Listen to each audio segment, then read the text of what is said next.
Hey everyone, it's Trish here from Techniques by Trish. Thanks for joining me today for another card video. Today is all about birthday cards.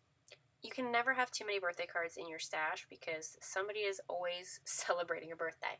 So I'm starting out with one of my favorite techniques of an ink blended background, and I'm using Distress inks in picked raspberry, seedless preserves, and then the last one I'm going to use is the peacock feathers. I was thinking about doing peacock feathers next, but then decided to go ahead and use the seedless preserves. And I'm using some Tim Holtz Distress watercolor cardstock to go ahead and blend this. I always feel like I get a better blend when I use watercolor paper, and then I also have the option to do some ink or water splatters with it. You could do it on regular cardstock, but I feel a little bit more comfortable if I want to go crazy using water splatters when I use the watercoloring cardstock. So I'm just going back and forth like I always do, blending all the colors down first and then going back and overlapping it to get a nice gradient between the colors, and so there isn't such a harsh line. So once that is all done and complete, I'm using my Tim Holtz Distress sprayer. I do have the small spritzing bottle, but I like this one because it does leave some big water splatters on it. And you could just use a regular paintbrush. You don't have to have this, but since I do have it, I decided to go ahead and use it. And I let it just sit for a few seconds, and then I'm just taking a microfiber cloth that I have sitting on my desk and absorbing all of that water up, and you'll see the splatters. I end up doing this a couple more times. I didn't show it because it was kind of redundant, but I did do it a few more times to get some more water splatters, and then I just hit it with my heat tool. That way it is completely dry before I go ahead and start doing anything else to this panel. I'm then using the Lawn Fawn Stitch Rectangle stackable dies, and I have the large and the small here as a set together, and I'm using one of the largest ones and the third one in to create this frame. I'm saving that centerpiece because it is perfectly fine and beautiful, and I can use it on another project, and I'm just keeping the frame for the card. I then cut a piece of vellum cardstock to use behind my frame, and then I'm just making sure that everything is spacing out correctly, and I want to adhere just the vellum down and the frame so that I can go ahead and stamp my sentiment exactly where I want it. The sentiment is from the Lawn Fawn Year 3, and I'm just using the It's Your Birthday, and the Celebrate die does come from the Essentials by Ellen set that is the pocket envelope. This Celebrate word die happens to be in there, and I thought it was the perfect font to go on my card, so I decided to go ahead and use it and die cut it just out of some regular cardstock. I'm using my EK Success powder tool to avoid any extra static on the vellum while I go ahead and stamp my sentiment on with some Versamark ink.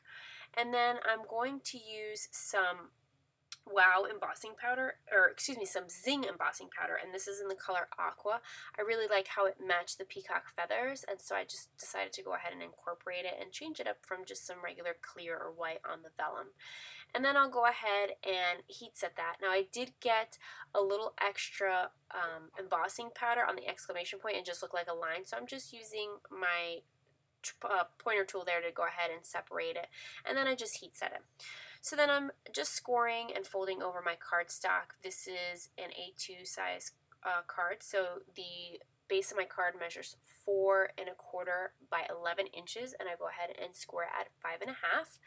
And I'm just rubbing off that powder off of my vellum piece, and you can just use your hands, a paper towel. This one happened to stick pretty good, so I just used a baby wipe, and that's why I was going ahead and fanning it to dry it off.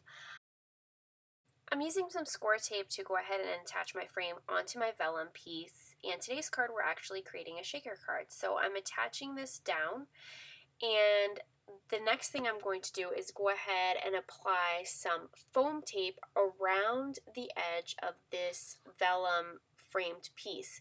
Now I wanted to make sure that I could get plenty of sequins in there, and so what I'm doing is I'm doubling up on the foam tape. This is just some 3M foam tape, and I'm getting as close to the edge of my frame as possible.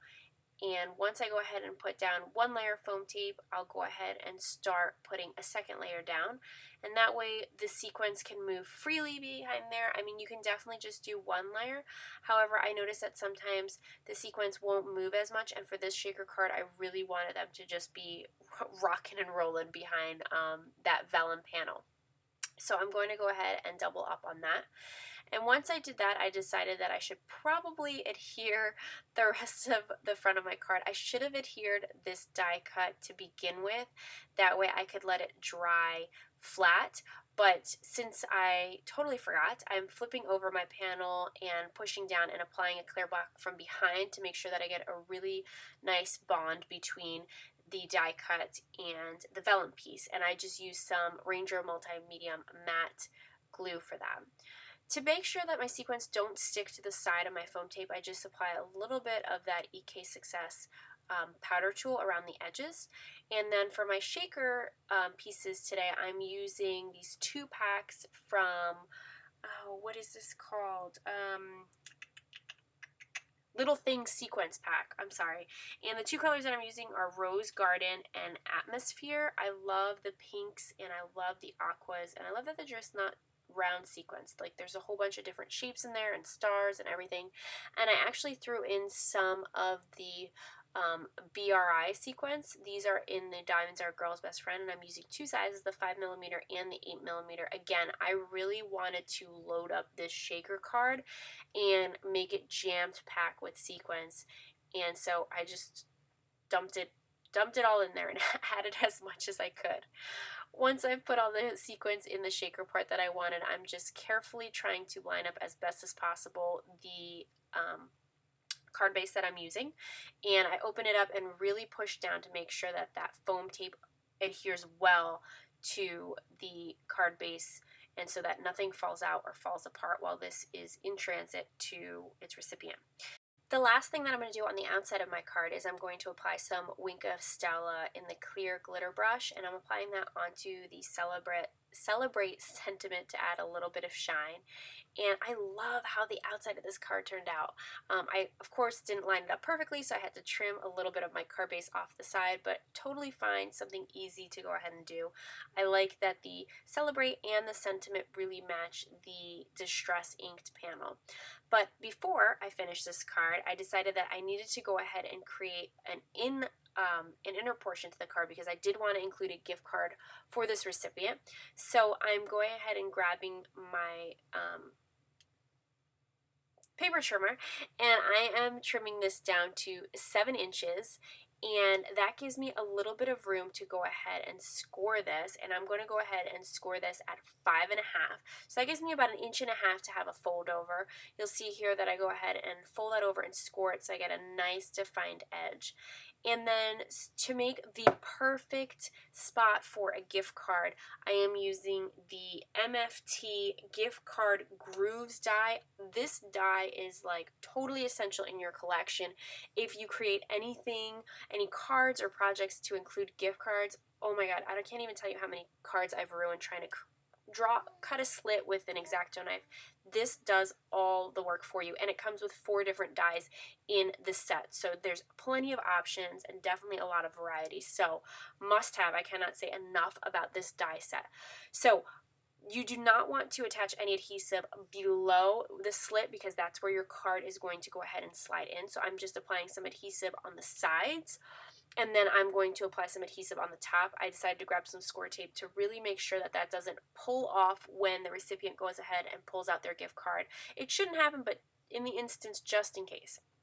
Then I'm just applying some snail adhesive onto the back of this panel. I'm going to go ahead and line it up in my card, attach it, and then I'll show you how it works with the gift card slid into that perfect little slot. And that completes my shaker birthday card for today. I really hope you guys enjoyed it. I had so much fun creating this card, and the recipient actually loved it. So mega bonus about that.